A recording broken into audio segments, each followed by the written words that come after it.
parle trop. Eh oui, beaucoup trop. Et il devrait même éviter de chanter. Bonjour et bienvenue pour ce de la série HO. La série d'aujourd'hui, et oui, comme je ne fais pas la même feinte que d'habitude, c'est vrai. Vous voyez, l'évolution, c'est quand même extraordinaire. Hein. Qu'est-ce qu'on peut apprendre dans la vie? Bref, aujourd'hui, on commence par une série qui s'appelle Star Trek Discovery. Elle a été créée par Bryan Fuller et Alex Kurtzman, et elle est disponible en France sur Netflix depuis le 24 septembre 2017, mais aux États-Unis, elle est disponible sur le network CBS All Access. Oui, parce que toutes les grosses chaînes américaines commencent à créer tout doucement leur propre site de streaming et de diffusion directe de toutes leurs séries avec les épisodes, tout en utilisant encore ces séries de manière épisodique à la télévision. C'est un système très américain, mais je pense que ça va de plus en plus se répandre, notamment parce que pas mal de gens ont commencé tout doucement, non pas à émettre des critiques, mais à ne pas être intéressés par le téléchargement systématique ou par le fait de payer un accès pour voir les dernières séries. Et petit à petit, les chaînes américaines, mais d'autres chaînes aussi, Canal+ en France ou autres, commencent à proposer les deux offres, la possibilité de voir tous les épisodes très très vite, ou au contraire, de voir un épisode après l'autre, comme à l'ancienne, j'ai envie de dire, à la télévision, voire même de coupler les deux, c'est-à-dire de faire un accès télévisuel, un épisode par semaine, et un accès all access sur Internet, avec un épisode qui apparaît en fait par semaine par exemple, ou par jour, selon ce que la série veut proposer. Et donc, Star Trek Discovery fait partie de cette nouvelle génération. En tout cas, en France, elle est arrivée sur Netflix le 24 septembre 2017 avec la première saison, puis la saison 2, puisque nous allons avoir normalement en cette fin d'année 2020 la saison 3. Elle a donc été créée par Bryan Fuller et Alex Kurtzman, deux anciens de Star Trek, hein, qui ont beaucoup travaillé sur les films Star Trek. On va commencer par Alex Kurtzman, qui a été producteur sur des séries comme Hercule, Xena la guerrière, mon dieu, des choses assez incroyables comme ça, sur la série Alias, où il a travaillé avec J.J. Abrams. J.J. Abrams étant derrière les Star Trek Into Darkness, évidemment, il a travaillé dessus. Il a aussi travaillé avec J.J. Abrams sur la série Fringe. Bref, c'est des copains, vous avez compris le truc. Et il a été lui aussi producteur sur Cowboy et Envahisseur. Transformer Primes, la série d'animation, Insaisissable de Louis Leterrier, hein, Now You See Me en version originale, et plusieurs autres projets comme la série télévisée Limitless, Insaisissable 2, ou encore La Momie, le fameux La Momie d'Alex Kurtzman justement, avec Tom Cruise, et qui est un sacré échec, un film assez étrange, pas forcément nul, mais très étrange, sur lequel je reviendrai peut-être à l'occasion, et peut-être un film qui a gâché, je pense, un univers cinématographique qui aurait pu être genre passionnant, mais qui ne donc verra pas le jour parce que La Momie a un peu tout foutu en l'air, pour dire les choses simplement. C'est aussi un scénariste, Alex Kurtzman, donc qui a travaillé sur Hercule, Xena la guerrière en tant que scénariste aussi, la série Alias, enfin les différentes choses dont je vous ai parlé avant, mais aussi le scénario de films intéressants comme The Island de Michael Bay, La légende de Zorro de Martin Campbell, Mission Impossible de J.J. Abrams, Mission Impossible 3 de J.J. Abrams, dont je trouve le scénario vraiment intéressant. Bref, et sur les différents films dont je vous ai parlé, Star Trek Into Darkness notamment, dont on reparlera à l'occasion, ou des films moins heureux comme The Amazing Spider-Man, Le Destin d'un héros, bilogie de films sur lesquels il faudrait que je fasse un podcast à l'occasion, ça viendra, et il a été lui-même réalisateur sur donc le film La Momie, sur la série Alias, ou encore d'un film qui s'appelle People Like Us, mais que je ne connais pas et que je n'ai jamais vu. Donc Alex Kurtzman, c'est un mec qui est attaché à Star Trek depuis J.J. Abrams, et qui est là depuis un moment, et il est donc accompagné sur cette série de Star Trek Discovery par Bryan Fuller, qui a bossé depuis longtemps, lui spécifiquement sur les séries Star Trek. C'était déjà lui qui était scénariste sur quelques épisodes de la série Deep Space Nine dans les années 97. De la série Voyager, il a scénarisé beaucoup d'épisodes. Il a scénarisé le film Carrie, le premier remake de 2002, des épisodes de la série Dead Like Me, des épisodes de la série Heroes, sur laquelle il faut décidément que je vous fasse un podcast, un de ces quatre. Hein. Rappelez-moi de vous le faire, parce que c'est une série dont il faut vraiment le coup de parler, que j'avais bien suivi, et qui a subi tous les aléas d'une série télévisuelle à succès, avec la grève des scénaristes et plein de choses. Il y a vraiment beaucoup de choses très intéressantes à raconter sur Heroes. Il faudra que je vous en parle à l'occasion, pardon. À l'école, je suis fatigué, moi. Et vous avez aussi, il a aussi bossé sur la série Pushing Daisies, sur la série Hannibal, sur laquelle il faudra que je fasse un retour, parce que je l'ai vue en intégralité, qui est très intéressante, et même sur la série American Gods, qui paraît-il a une deuxième saison plus discutable, mais que je n'ai pas encore vue, on en reparlera. Donc bref, un mec prolifique, comme vous pouvez le constater, mais qui a beaucoup taffé qui a créé plusieurs séries. Je ne l'ai pas dit avant, mais c'était le créateur de Dead Like Me, de Pushing Daisies, de Hannibal et de American Gods. Donc bref, un mec qui a du sacré histoire derrière lui. Et donc, un gros passif chez Star Trek et qui a donc été quelque part rappelé par Alex Kurtzman, qui au départ est considéré en fait par tout le monde comme le créateur réel de la série, qui s'est adjoint notamment une productrice exécutive qui s'appelait Heather Kalin, avec qui il a travaillé plusieurs fois, et c'était eux deux au départ qui étaient à la tête du projet, mais visiblement je pense que ou CBS ou alors Alex Kurtzman lui-même a demandé à un ancien, un mec qui avait déjà bossé sur les codes de la série Star Trek de venir l'aider, j'imagine, et c'est Bryan Fuller qui s'y est collé. Et donc on a obtenu comme ça une série avec 15 épisodes. Alors parler de Star Trek c'est toujours délicat, parce que Star Trek c'est un monument de la télévision, un monument du cinéma, et beaucoup de gens le connaissent de manière très différente. J'en fais partie.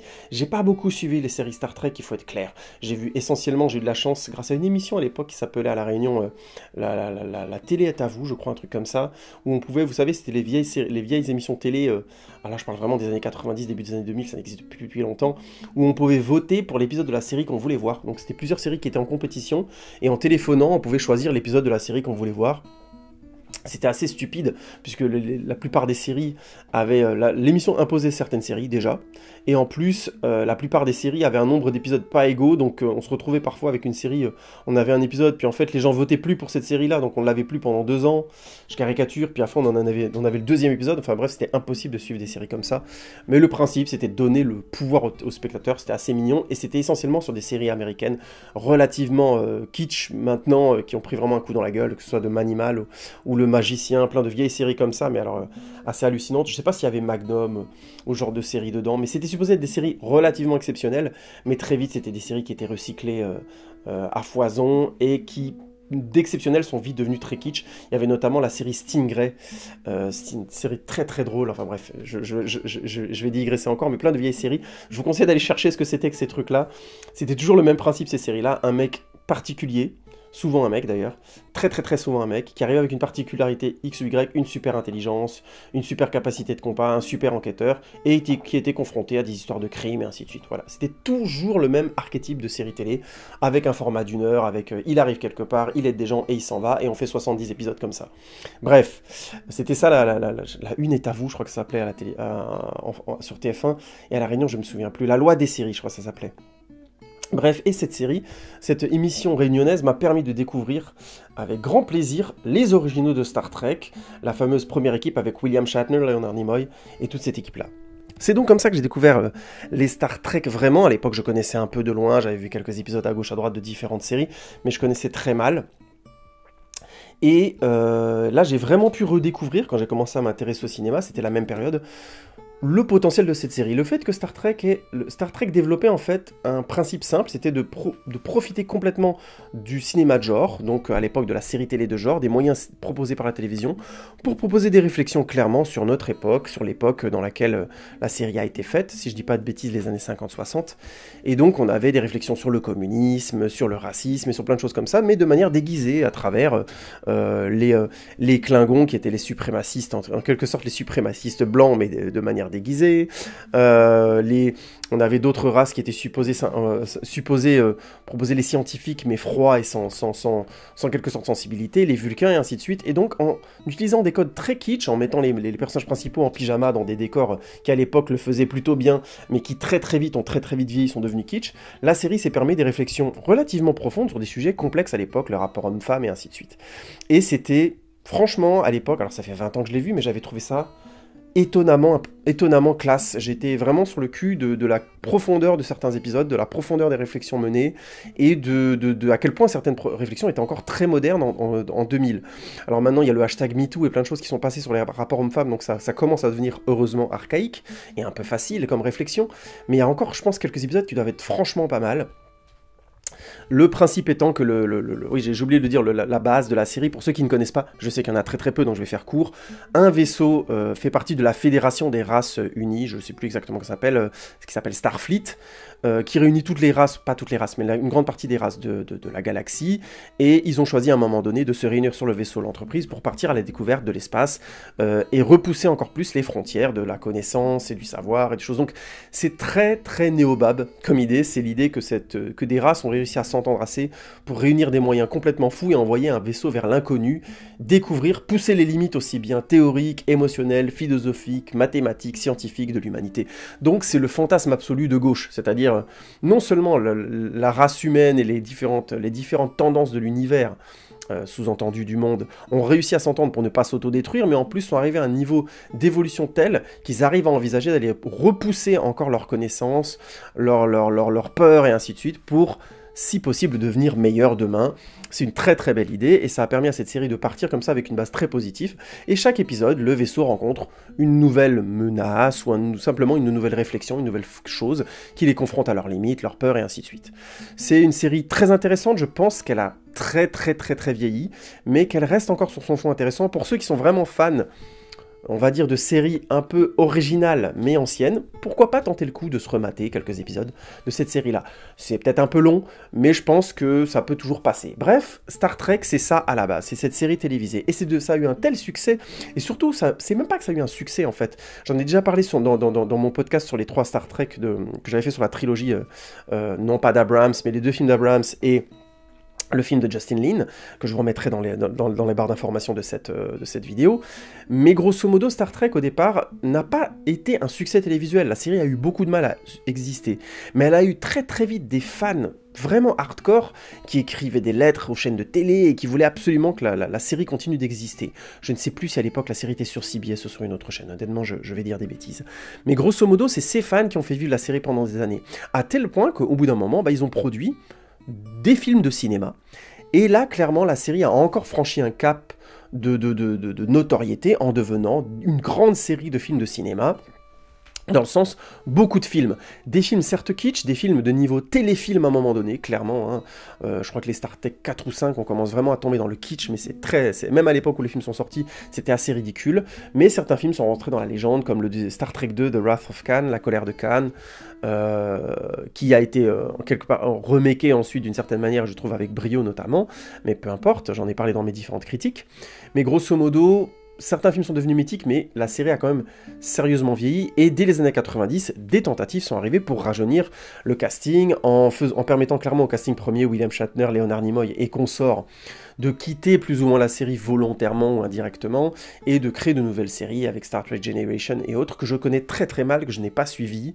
Je sais juste qu'à un moment donné, il y a une nouvelle version dans l'entreprise où le capitaine n'était plus William Shatner, mais Patrick Stewart, le professeur Xavier, de la série de films X-Men notamment, qui est devenu le commandant Picard, et cette série-là a de nouveau eu une énorme hype, des fans hardcore derrière, et je crois plusieurs saisons, si je dis pas de bêtises, plus des films de cinéma, notamment un film tout à fait sympathique, dont je crois que c'est Star Trek Nemesis, non, Star Trek Nemesis il est naze, je sais plus lequel c'est, mais il y en a un qui est très sympathique, où ils doivent retourner dans le temps pour défaire une invasion de la Terre par des êtres qui incorporent les êtres de la Fédération, les Borgs, qui transforment les hommes en mi-hommes, enfin les êtres de la Fédération, toutes les races en mi-Borg, mi-Vulcain, mi-humain, mi-ainsi de suite.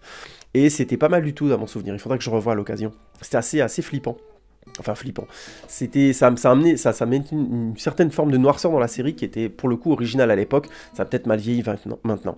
Et donc cette série avec Picard a encore eu d'autres séries derrière, Voyager, d'autres séries, notamment une série où il y avait Scott Bakula dans le rôle du capitaine principal, dont j'ai oublié le nom, Scott Bakula qui avait joué notamment dans la série Code Quantum. Bref, tout ça pour dire, Star Trek, c'est une énorme arlésienne à la télé et au cinéma, et on a eu beaucoup d'autres, un univers étendu, je pense.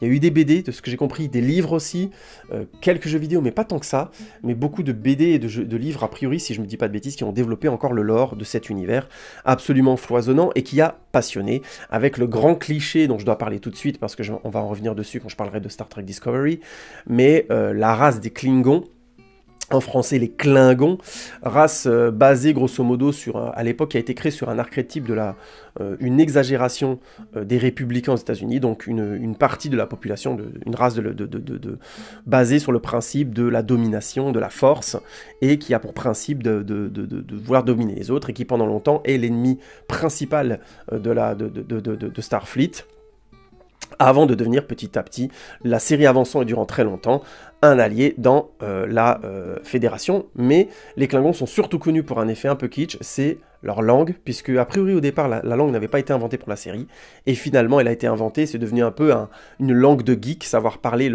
si on est un vrai geek, on sait parler le Klingon. Voilà donc un peu pour le lore et tout le background très très très dense dont je ne connais pas la moitié, hein. Il faut être clair, Star Trek c'est un univers immense, mais je voulais un petit peu vous le rebrosser pour qu'on se retrouve un petit peu sur les mots de passe. Et donc nous y voilà, nous allons donc apporter la dernière série, non, entre temps il y a Star Trek Picard qui a été fait aussi en face, et comme je vais être honnête et je vous spoil tout de suite, Star Trek Discovery est très intéressant, je pense que je vais essayer de regarder Star Trek Picard aussi, je vous en parlerai probablement. Bref, nous arrivons donc à Star Trek Discovery, comme je vous dis, créé par Alex Kurtzman et Bryan Fuller, et c'était la première série qui a été relancée depuis une série de 2005, je crois que c'était Star Trek Voyager, je ne sais plus laquelle c'était. Donc ça faisait un moment qu'il n'y avait plus de série télé. Non, c'était Star Trek Enterprise qui avait été donc la dernière série télévisée en 2005. Et donc c'est le retour de Star Trek dans les séries télé, hein, puisque après le reboot des films dont j'ai fait les critiques et que vous avez dans la barre d'infos de J.J. Abrams et consorts, on n'avait plus droit à des séries télé, et c'est donc avec le boom des séries télé et le retour de nouveaux systèmes de séries et de production qui ont permis un éclatement, une explosion du nombre de séries télé produites que Star Trek a pu donc se relancer avec donc non pas un mais deux projets, Star Trek Discovery, est très proche derrière le succès de la saison 1 de Star Trek Discovery, Star Trek Picard, donc dont je vous parlerai une prochaine fois. Donc Star Trek Discovery, mais qu'est-ce que c'est que ces dons? Eh ben on va commencer par pitcher, hein, on va faire un petit pitch rapido. L'histoire commence quand Michael Burnham, une humaine qui a été éduquée sous la culture vulcaine, les Vulcains étant basés sur la logique, devient et donc sous-officier, ou je sais plus, ou membre de l'équipage du vaisseau de l'USS Starfleet, l'USS Shenzhou, du capitaine Philippa Georgiou. Très vite, ce vaisseau est amené à être en contact avec un vaisseau Klingon inconnu, et sous l'impulsion de Michael, Starfleet se retrouve à rentrer en guerre avec les Klingons. Très vite considérée comme l'instigatrice de cette guerre, elle est vite condamnée à être une paria, et son nom devient célèbre comme la grande déclencheuse de la première grande guerre de Starfleet contre les Klingons. C'est bien sûr en ignorant tout à fait que les Klingons étaient prêts à lancer cette guerre, et qu'en fait les hostilités sont bien réelles dans les deux camps. Michael se retrouve donc à devoir gérer une double sanction. Premièrement, d'avoir créé la première grande guerre de Starfleet, alors qu'a priori elle avait raison de le faire, et deuxièmement, gérer le fait que son père vulcain adoptif est déçu d'elle, elle est envoyée donc en prison. Mais très vite, alors qu'elle pense qu'elle va passer sa vie en prison à méditer sur ses erreurs, un capitaine assez étrange, le capitaine Gabriel Lorca, capitaine d'un vaisseau de Starfleet non moins étrange, l'USS Discovery, la prend en son bord et veut très vite la garder avec elle pour ses connaissances étendues, notamment en astrophysique. Il se trouve que l'USS Discovery est un vaisseau très particulier qui aurait mis en place une nouvelle technique de propulsion basée sur des spores interstellaires et qui lui permettrait d'aller un bout à l'autre de la galaxie en un claquement de doigts. Technologie qui, évidemment, dans le contexte de la guerre face aux Klingons, donnerait à l'USS Discovery et à Starfleet l'ascendant sur les Klingons. Très vite, Michael Burnham comprend que cette technologie va devoir être manipulée avec grand soin, mais qu'en plus, elle va être de nouveau au cœur d'une guerre qu'elle a estimée elle-même inévitable. Alors, j'aimerais, comme j'ai fait dernièrement dans mes critiques, faire fonctionner par palier. On va essayer d'aborder la question du scénario en dernier. Alors, on va d'abord commencer par le set design, les décors. Parce que la première chose que je trouve assez géniale dans cette série, c'est à quel point la série a réussi comme les films d'ailleurs de J.J. Abrams avaient réussi, je trouve, à moderniser sans le dire la patte de Star Trek. Il se trouve que cette série se passe avant la série originale, donc n'est pas supposée proposer quelque chose de fondamentalement différent. Et évidemment, on est en 2020, la série date de 1950, il y a une petite claque dans la gueule quand même au niveau des effets spéciaux, de l'image et ainsi de suite. Nonobstant, cette chose-là, il y a un respect de la charte de la série qui, je trouve, pour moi, est assez impressionnant. J'arrive à envisager que cette histoire se passe avant la première série Star Trek, et ça, c'est vraiment balèze, notamment parce que la série assume complètement cette histoire, et pour vous faire la version courte, c'est vrai que je ne l'ai pas dit avant, mais toutes les histoires de Star Trek sont supposées être cohérentes les unes avec les autres. Il n'y a pas à part l'histoire des films de J.J. Abrams qui sont alternatifs, qui sont dans une réalité alternative assumée dès le début des films, je vous laisse découvrir comment, grosso modo, toutes les séries sont supposées être sur une même timeline et pouvoir coïncider les unes avec les autres sans problème. Et il se trouve que l'idée de creuser la guerre des Klingons dans cette série de Star Trek Discovery est une excellente idée. Notamment parce que ce set design le gère très très bien. Un des trucs que j'ai trouvé impressionnant, c'est que la série a 15 épisodes, ce qui est beaucoup pour une série qui est supposée aller sur un network tout de suite, mais on sent très bien que la production était très bien faite, très intelligente. Alors je ne sais pas si c'est une série qui avait un très très gros budget, mais il semble que oui, à vue nez, parce que franchement, j'ai pas eu l'impression, on passe beaucoup de temps dans le vaisseau, dans les mêmes vaisseaux, et il y a des feintes évidemment, pour qu'il y ait autant d'épisodes, vous vous doutez qu'il y a quelques feintes où le même vaisseau devient autre chose, vous verrez comment, je veux vraiment pas spoiler, mais grosso modo, on a vraiment une utilisation très, très intelligente du décor, une sensation d'être dans un vaisseau kitsch de cinéma, hein, donc avec tous les codes de Starfleet, avec le pseudo blabla scientifique qui est très drôle, et dont la série abuse un peu, mais je reviendrai sur cette question dans la partie scénario, mais une vraie qualité, et que tous ces décors sont technologiquement viables et cohérents par rapport à la série. Quand je dis technologiquement viable, c'est-à-dire qu'on arrive à croire leurs différentes qualités. Et ça, c'est simplement dû au fait que la série arrive à retrouver cet élément qui est vraiment difficile à faire, de créer un discours pseudo-scientifique où les personnages sont supposés se répondre et qui sont supposés donner de la cohérence à ce qu'ils racontent. C'est toujours basé sur des théories scientifiques plus ou moins correctes, plus ou moins cohérentes, ou alors quand la série crée des choses, elle l'explique assez pour qu'on puisse le comprendre, et je trouve que c'est toujours fluide et on comprend où va venir l'histoire et les personnages. C'est clair que si on est allergique au pseudo-blabla scientifique qui raconte grosso modo n'importe quoi, ça peut vite devenir lourdingue, hein. La série va rencontrer vite fait ses limites à cet endroit-là. Mais je trouve que la série le fait de manière assez dynamique, et j'ai retrouvé la patte au scénario de Alex Kurtzman, qui avait travaillé déjà sur les films de J.J. Abrams et qui avait réussi à faire passer du pseudo-scientifique comme ça de manière très rapide en balle de ping-pong entre les personnages. Et la série utilise souvent cet élément-là et je trouve qu'elle l'utilise globalement assez bien. Il y a quelques lourdeurs, mais globalement c'est assez bien foutu. Et du coup, les décors participent énormément à rendre ça crédible, nerveux et ainsi de suite. Et le fait est que le Discovery est un vaisseau pour le coup très intéressant, à taille humaine. On n'a pas l'impression, comme dans les films de J.J. Abrams, que le Discovery est immense. Au contraire, les pièces ont l'air d'être relativement petites. Le vaisseau est grand, mais les couloirs font vraiment vaisseau. Petit, humain.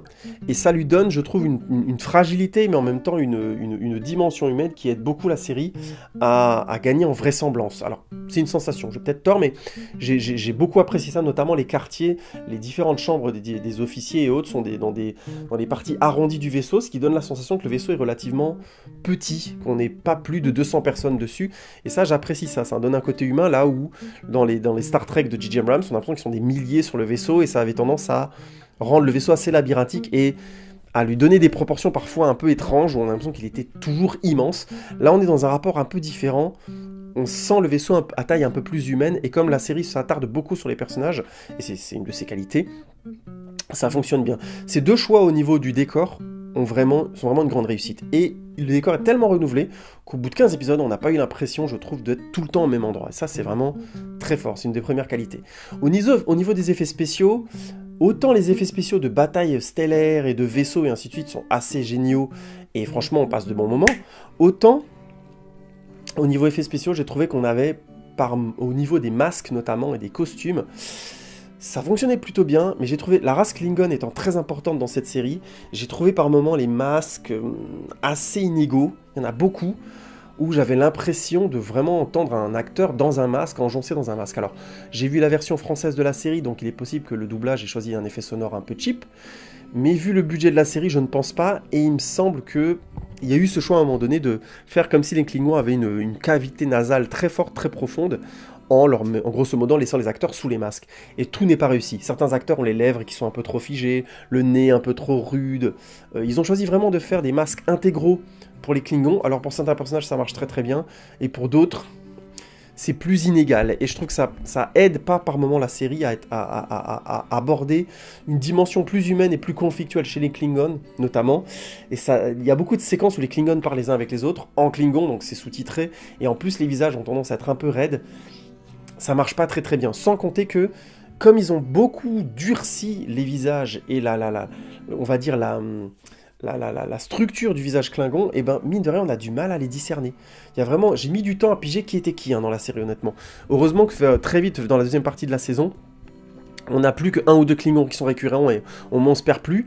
Mais dès qu'ils sont 4 ou 5, c'est un petit peu limite et je trouve que ça a tendance à un petit peu noyer l'attention. C'est dommage, c'est un des points faibles de la série, vraiment pour moi c'est le point faible principal, c'est d'avoir autant rendu générique les visages des Klingons, tout en les rendant un peu trop raides et un peu trop nasales dans leur manière de parler, ce qui fait que très vite on a du mal à les discerner et c'est dommage, ça trouble l'attention. On met parfois quelques minutes dans les épisodes à se dire ah oui, c'est un tel, d'accord, je revois.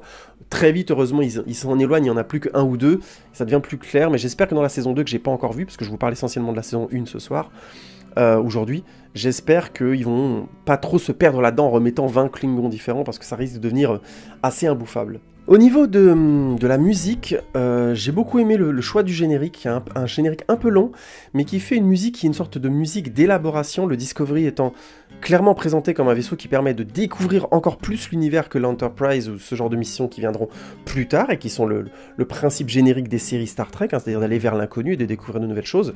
Le principe de la musique est de créer une sorte d'émulation scientifique et j'aime beaucoup, ils ont trouvé vraiment un ton très particulier à ce générique qui retrouve à la fin bien sûr le thème principal de Starfleet et de l'Enterprise, mais je trouve qu'elle a trouvé son ton et personnellement j'ai beaucoup apprécié le ton, la musique est tout de suite plus élaborée, plus angoissante, plus mystérieuse et c'est comme ça correspond bien au ton de la série. Je voulais en parler, je trouve que c'est un générique réussi, peut-être un peu long à chaque épisode, sachant que les épisodes sont pas très longs, mais honnêtement, vu que c'est relativement intense par chaque épisode, et je vais vous expliquer ça après dans la partie scénario, je pense que c'est globalement une réussite, et un bon choix d'avoir choisi cette musique élaborée, et très différente finalement dans le style, très lointaine du style de la musique classique de Star Trek. Je vais parler quand même du casting, parce que c'est une série. Le casting... Et globalement, j'ai trouvé bien, vraiment bien. On a dans le rôle principal Sonequa Martin-Green, qui est connue pour avoir eu le rôle de Sacha, notamment dans Walking Dead, et qui là joue le rôle donc d'une humaine qui a été élevée par des Vulcains, et je trouve qu'elle joue globalement très bien. J'ai beaucoup aimé ce qu'elle apporte au personnage, c'est assez étrange d'avoir cette humaine qui veut absolument être une Vulcaine, qui combat quasi pathologiquement sa part humaine, et on découvre petit à petit pourquoi dans la série, et je trouve que ça lui apporte beaucoup de qualité. C'est le personnage qui fait que très vite la série est intéressante, alors que les autres ont du mal, je trouve, à arriver et démarrent beaucoup plus lentement. C'est grâce à elle qu'on finit par suivre la série, et pas dès le début, honnêtement, j'ai mis 2-3 épisodes à rentrer dedans, j'étais un peu sceptique peut-être, et aussi le fait que la série commençait, je trouve, de manière un petit peu en multipliant en 2 ou 3 épisodes la première intrigue, et j'ai pas tout de suite adhéré, notamment parce que l'univers de Star Trek me passionne pas plus que ça. Mais là, en l'occurrence, heureusement que ce personnage était là, parce qu'il amène quelque chose de vraiment complexe, que je trouve très intéressant. On a le commandant Saru, qui est joué par Doug Jones, spécialiste dans les films, notamment de Guillermo del Toro, de faire tous les personnages avec des prothèses et ainsi de suite. C'est lui qui jouait Abe Sapien dans Hellboy, le monstre, la créature dans la forme de l'eau, enfin bref. Donc c'est un grand habitué des prothèses, et qui là, pour le coup, a l'occasion de porter des prothèses, encore une fois au cinéma, à la télévision, pardon, dans une production de type cinéma, hein, parce que c'est vraiment très réussi, mais qui peut apporter des finesses de jeu au personnage. Le personnage de Saru est très intéressant. Il joue une race dont j'ai oublié le nom, mais qui, grosso modo, est capable de ressentir physiquement la peur ou la menace. Et la série en joue, et c'est très intéressant. Je veux vraiment pas spoiler. Doug Jones apporte beaucoup de finesse et d'intérêt à un personnage dont la nature principale est la peur. Donc on voit clairement que c'est celui qui va se méfier plus facilement des personnages et du personnage principal. Comme je vous ai dit, le personnage joué par Sonequa Martin-Green s'appelle Michael Burnham, et elle a provoqué une guerre, grosso modo par insubordination, vous verrez comment, et forcément du coup Saru va se méfier d'elle très très tôt, et leur relation va être quelque part assez conflictuelle. J'aime beaucoup parce qu'ils sont de nature opposée. Là où Michael Burnham va être une recherche de l'inconnu, va avoir de la curiosité, Saru va lui souvent être va souvent lui chercher la sécurité et grosso modo se méfier de tout et de tout le monde, en quelque sorte, de toute forme de menace. Et donc être un excellent commandant en second, par définition. Bref, vous verrez comment, c'est vraiment très réussi aussi. On a Jason Isaac qui joue le capitaine, le capitaine du Discovery, qui s'appelle Gabriel Lorca, qui est pour une fois, et ça c'est vraiment l'une des grandes réussites et des grandes originalités d'une série Star Trek, c'est un capitaine qui très très vite est très ambigu, très étrange, avec une part sombre très prononcée. Je veux vraiment pas spoiler, mais je trouve qu'il est très intéressant, et Jason Isaac apporte beaucoup de qualité à ce personnage-là. C'est un personnage qui peut faire preuve d'une grande compréhension, d'une grande douceur, tout en étant en même temps assez étrange, en prenant des décisions qui sont vraiment pas à l'image de ce qu'on a pu voir chez les capitaines de Starfleet ou dans les autres séries de Star Trek, et qui est vraiment en contraste avec les capitaines de la série même. Si vous avez jamais vu d'autres séries Star Trek, ça pose pas de problème, et il est vraiment très bien. Je trouve que lui aussi et son rapport à Michael Burnham est très intéressant. On a le commandeur Paul Stamets, qui est joué par Anthony Rapp, qui est un des officiers techniques de la série, et lui aussi est un personnage très intéressant, qui va apporter une part de profondeur scientifique qui au départ est assez insoupçonnée. C'est des personnages qui m'a laissé un petit peu froid au début, et plus la série a avancé, plus j'ai trouvé qu'il était intéressant et qu'il apportait une densité au discours de la série que j'aurais pas soupçonné au départ. Et Anthony Rapp lui apporte vraiment de la qualité, de la modération. C'est très réussi. Vous verrez comment, je veux vraiment pas spoiler. Je finirai juste avec deux autres personnages. Le personnage de Sylvia Tilly, qui est le personnage classique de l'ingénieur naïve, un petit peu, qui parle trop, et ainsi de suite, mais que je trouve Mary Wiseman interprète très bien, et qui apporte finalement beaucoup aussi de contrepoint, un contrepoint tout à fait salvateur par rapport à Michael Burnham. Heureusement, la série abuse pas trop de son personnage, qui peut être vite irritant, mais elle apporte des choses dans la série en fait qui lui ressemblent bien, et là encore je trouve que l'équilibre de la série est bien trouvé. Je finirai juste avec Michelle Yeoh, qui fait une sorte de caméo dans la série, et qui joue le capitaine Philippa Georgiou. Michelle Yeoh, vous la connaissez, hein, elle a été au cinéma dans plein de films, dans Tigre et Dragon, bref, elle a une énorme carrière, c'est une actrice assez incroyable, et elle a l'occasion dans cette série d'apporter de jouer un personnage ambivalent très intéressant, qui est le mentor en quelque sorte de Michael Burnham, et qui va être beaucoup plus que ça au fur et à mesure de la série, et notamment à la fin, et je vous laisse découvrir comment. Bref, un casting de série télé, avec Michelle Yeoh qui est un peu au-dessus quand même dans ce qu'elle apporte. Hein. J'étais critique avec elle sur le film Last Christmas, parce que tout simplement je trouvais son personnage n'est pas très intéressant, mais en tant qu'actrice, c'est une actrice qui peut apporter beaucoup. La preuve avec Star Trek Discovery, quand le personnage est intéressant, elle a vraiment beaucoup apporté, et sa capacité de jeu différente fait beaucoup de bien à la série et amène beaucoup de rythme. Je vais donc attaquer la dernière partie de cette critique avec la partie du scénar, parce que oui, le scénario de Star Trek Discovery est un vrai plaisir. Ça faisait longtemps que j'avais pas vu une série Star Trek. En fait, j'avais jamais vu une série Star Trek qui m'avait autant mis en suspense sur les intrigues, qui m'avait autant surpris aussi dans ce qu'elle arrivait à traiter et comment elle le traitait. La science-fiction est utilisée à chaque fois pour renouveler l'intérêt des épisodes. C'est un effet classique de séries où c'est comme Stargate, vraiment en allant vers le kitsch.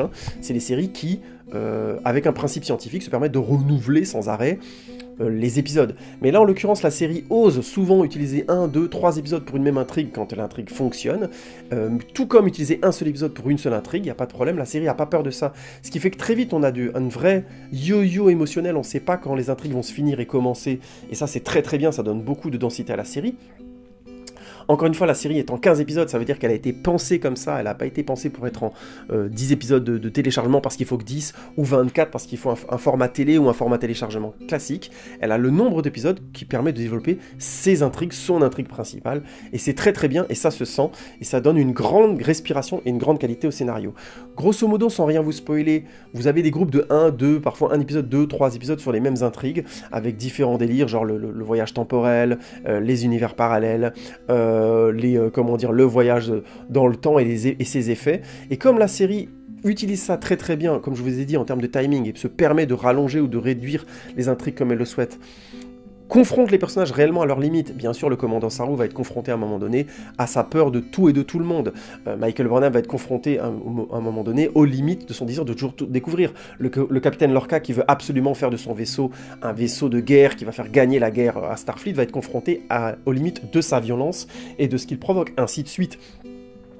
Les intrigues vont bien sûr les confronter à ces choses-là. Et tous les éléments scientifiques vont à chaque fois confronter les personnages à ces éléments-là. Mais en plus, il y a le petit plus, c'est que la série va vraiment au bout du délire et pousse son scénario au maximum. Il y a le scénario notamment sur le voyage temporel est hyper intéressant, tendu et tout. Et comme la série ose un autre effet qui était rare et que j'avais jamais vu dans d'autres séries Star Trek, la série est vraiment gore. Il y a vraiment des passages au début de la série notamment, mais qui continuent tout le long, qui sont très violents, aussi bien en termes d'image que psychologiquement. C'est vraiment gore et violent psychologiquement. de bout en bout, hein, il se passe vraiment des choses dures. C'est une guerre, mais les personnages sont confrontés notamment à cause de la technologie du USS Discovery à des choses très violentes. Et en plus de ce gore, on a clairement un discours très complexe et très dense sur ce qu'un temps de guerre doit imposer, et qu'est-ce qu'on peut y faire et comment on peut s'y confronter. Évidemment, la série retombe sur ses pattes, et l'idéologie de Starfleet revient très fortement, idéologie très néo-démocrate aux États-Unis, hein. Les séries Star Trek sont très critiquées, notamment par la branche de droite. C'est clairement pas Fox News, Fox qui aurait passé, Fox qui est connu pour être une chaîne républicaine très à droite aux États-Unis, qui aurait diffusé Star Trek. Star Trek, c'est vraiment un fantasme de gauche, c'est limite considéré comme quelque chose de communiste, hein, dans l'idéologie américaine. Donc on retombe un petit peu sur ses pattes à la fin de la saison, mais la série va très très loin et se permet d'aborder des questions très profondes en poussant dans les limites ce que Starfleet et ce que peut provoquer Starfleet, aussi bien par les actions de Michael Burnham que de du capitaine Lorca et autres. C'est vraiment scénaristiquement une série excellente. De bout en bout, j'ai vraiment pris mon pied, j'étais surpris d'apprécier autant une série en 15 épisodes, ça faisait longtemps, j'avais pas autant kiffé. Et on va tout de suite enchaîner avec la conclusion. Oui, donc pour conclure cette critique, je dirais que Star Trek Discovery est une excellente, pour moi, surprise, mais une excellente série tout court. Je vous conseille vraiment de la regarder. 15 épisodes certes, mais je trouve que ça passe sans problème. Il y a vraiment un rythme et une qualité d'écriture globale. J'ai mis 2-3 épisodes à accrocher, mais je trouve que franchement, après, c'est vraiment le kiff. C'est une très belle réussite, c'est vraiment une des très bonnes séries que j'ai vues ces derniers temps. Alors c'est sûr que, je le dis tout de suite, j'avais dit que j'en reviendrai sur la partie scénario là-dessus, mais si on a du mal avec le pseudo-scientifico-blabla du futur scientifique, bon, bah il y a des échanges qui vont nous paraître, des résolutions du genre, oui, mais si on utilise le vortex temporel, en phase 2, on pourrait utiliser le moteur quantique vous voyez ce que je veux dire, quoi, donc je trouve que c'est toujours très compréhensible, moi qui suis une quille totale, comme vous avez pu le constater là, hashtag je suis un génie, mais alors genre pas du tout, en science je suis vraiment un glandu, mais nul, zéro, et ben la série est très compréhensible, il n'y a aucun problème, mais c'est vrai que ça fait un petit peu parfois résolution par pseudo-règles de scientifiques, blabla. C'est clair que c'est pas, ce qui intéresse la série, c'est pas de trouver des résolutions toujours particulièrement logique, mais plutôt de lier des résolutions aux sentiments des personnages, à ce qu'ils arrivent à créer ou pas, ou à ce à quoi ils doivent se confronter. Et à ce sens-là, je trouve cette série particulièrement excellente. Le trajet du personnage de Burnham dedans est brillant du début à la fin, du capitaine Lorca aussi, du commandeur Saru aussi, du capitaine Stamets, la jeune ancienne Steely aussi, c'est vraiment brillant, et à la fin on apprécie beaucoup. Il y a d'autres personnages secondaires qui sont un peu série télé, c'est un peu le limite de cette série-là, c'est que le casting est un peu série télé, à part Jason Isaac, Soneca Martin Green et Michelle Yeoh, le reste est un peu série télé, mais je trouve que les acteurs font bien leur taf, et c'est une très bonne série à voir. J'ai pas parlé du personnage de Ash, sur lequel j'aurais pu développer un peu, mais je trouve par exemple cet acteur un peu en deçà par rapport au reste du casting, il a une histoire assez dingue, et je trouve pas l'acteur très intéressant, mais heureusement, ça trouble pas plus la série que ça. Bref, je vais m'arrêter là, merci beaucoup pour votre écoute, n'hésitez pas à regarder cette série, elle est vraiment bien, franchement c'est d'une très bonne réussite, et à me dire ce que vous en avez pensé. Quand j'arrive à la saison 2, je pense que je vous en parlerai de nouveau, surtout quand j'apprécie autant une série. Si la saison 2 est moins bonne, hashtag Titans, vous pouvez aller écouter le podcast, ça tendance à me gratter un petit peu.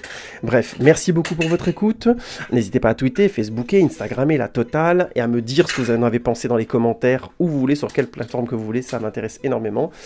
Et on se retrouve bientôt pour un nouvel épisode de HO. Salut les amis, ciao ciao.